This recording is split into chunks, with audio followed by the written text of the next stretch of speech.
क्या आपने कभी सोचा है जब सब कुछ हमारे कंट्रोल से बाहर होता है तो हम किस पर भरोसा करते हैं? हमारा डर, हमारी आस्था, हमारा समाज कैसे बना? आज की रात 60,000 साल पुराने इंसान के साथ एक सफर शुरू करें। खुद से पूछें, अगर मैं उस जंगल में अकेला होता, क्या मैं भी किसी अदृश्य शक्ति की तलाश करता? सोचिए, 60,000 साल पहले की रात, जंगल का सन्नाटा, दूर किसी जानवर की गुर्राहट, आग की आखिरी चिंगारियां बुझती हुई और बीच में बैठा एक छोटा सा मानव, न तेज, न ताकतवर, न नुकीले दांत, न मजबूत पंजे, बस एक चीज, उसका दिमाग। आज हम अक्सर बोल देते हैं, यार लाइफ बहुत टफ है, पर जरा सोचिए उस इंसान की लाइफ कितनी टफ रही होगी। जंगल, भूख, बाढ़, बीमारी और सबसे बड़ा डर, मौत। यही है हमारी कहानी का पहला अध्याय। आदिम भय से आरंभ, जहाँ से इंसान का डर, आस्था और समाज सब शुरू हुआ। असुरक्षा का अनंत सफर। नैरेटर, अगर समय की सुई पीछे घुमाए और 60,000 साल पहले चले जाए तो इंसान आज जैसा हीरो नहीं था। वो बस एक असहाय सा जानवर था। जानवर उससे तेज थे, शेर उससे कहीं ज्यादा ताकतवर थे, सांप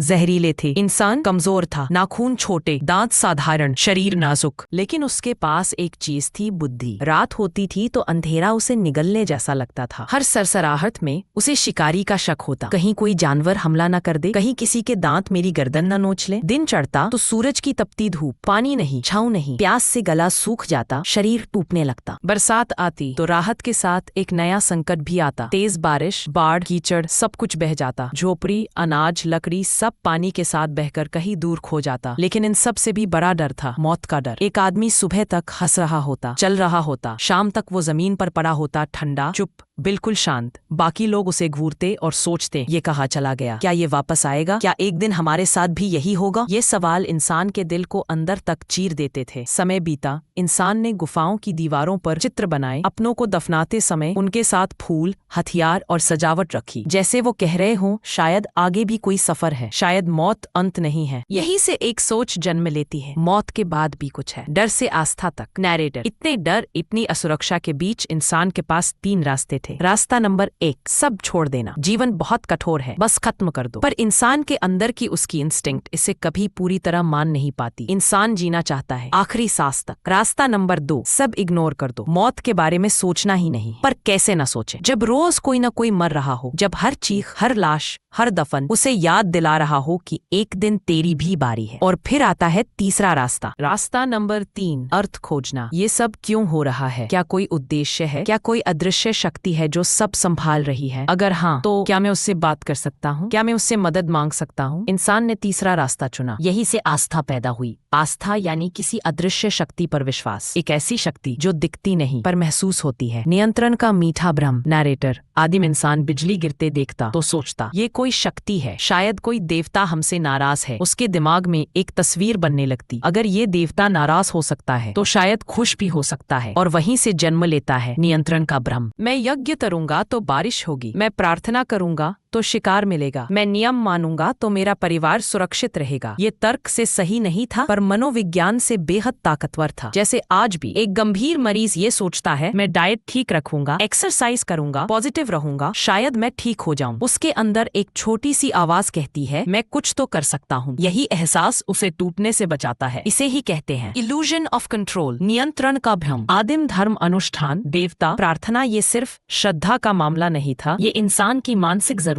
थी। अकेले से हम तक। नैरेटर, जैसे जैसे इंसान झुंड में, कबीले में रहने लगा, वैसे वैसे उसके डर भी साझा होने लगे। अब आग के चारों तरफ अकेला आदमी नहीं बैठा था, पूरा कबीला बैठता था। सब मिलकर आग की पूजा करते, सब मिलकर नाचते गाते, सब मिलकर आसमान की तरफ देखकर प्रार्थना करते। ये सिर्फ धार्मिक एक्ट नहीं था, ये एक इमोशनल कनेक्शन था। जब दर्जनों लोग एक साथ एक ही रिदम में एक ही शब्द बोलते हैं, एक ही नृत्य करते हैं, तो उनके बीच एक गहरा बंधन बनता है। उन्हें महसूस होता है, हम अकेले नहीं हैं, हम एक हैं। यही से सामाजिक एकता की नींव पड़ती है। धर्म अब सिर्फ डर का जवाब नहीं, समूह की ताकत बन जाता है। पहले नियम, पहली व्यवस्था। नैरेटर, जहाँ भी इंसान इकट्ठा हुआ, वहाँ एक और जरूरत पैदा हुई, नियमों की। सीधे साधे लेकिन गहरे नियम। शिकार सब में बराबर बंटेगा, महिलाओं का सम्मान होगा, बुजुर्गों की बात सुनी जाएगी, किसी को जानबूझकर चोट नहीं पहुँचाएंगे। ये नियम सिर्फ सर्वाइवल के लिए नहीं थे, इनको दिया गया धार्मिक अधिकार। कबीले का बुजुर्ग या प्रमुख कहता, ये सिर्फ हमारे बनाए नियम नियम नहीं है, ये ईश्वर के दिए हुए नियम है। और बस खेल बदल गया। अब अगर कोई नियम तोड़ता तो वो सिर्फ समाज के खिलाफ नहीं जाता, वो ईश्वर के खिलाफ जाता। यहाँ से दो डर पैदा हुए, समाज का डर और पाप का डर। और सबसे बड़ा, अगर मैंने गलत किया तो शायद मुझे मरने के बाद सजा मिलेगी। यही डर इंसान को लाइन में रखता था। इसी से धर्म, नियम और नैतिकता तीनों की जड़ें आपस में जुड़ गईं। असली अर्थ नैरेटर तो आदिम धर्म क्या था? ये सिर्फ देवताओं की कहानियां नहीं था, ये एक मनोवैज्ञानिक टूल था, एक सामाजिक गोंद था। इसने क्या किया? डर को नियंत्रण के एहसास में बदला, अकेलेपन को समुदाय में बदला, साधारण व्यावहारिक नियमों को पवित्र आदेश में बदल दिया और मौत को एक अर्थ दे दिया। शायद अगले जीवन में पुरस्कार मिलेगा, शायद यह सब व्यर्थ नहीं है। यानी कहानी शुरू हुई मनोविज्ञान से, पर बन गई समाज शास्त्र। और आज भी जब हम डरते हैं, टूटते हैं, रोते हैं, तो कहीं ना कहीं उसी पुराने इंसान की गूंज हमारे अंदर सुनाई देती है, जो अंधेरी रात में बैठकर आसमान की तरफ देखकर पूछ रहा था, कोई है वहाँ जो मेरी सुन रहा है? अगर आपको ये कहानी पसंद आई हो तो लाइक जरूर करें। कमेंट में बताइए आपके सबसे बड़े डर क्या हैं और आप इनसे कैसे लड़ते हैं। इंसान के सफर की और दिलचस्प कहानियां जानने के लिए सब्सक्राइब करिए और बेल आइकन दबाना ना भूलें, क्योंकि अगला चैप्टर है आस्था से समाज तक, जहां हम जानेंगे इंसान कैसे जंगल के डर से उठा और एक सशक्त समाज बना। Stay tuned.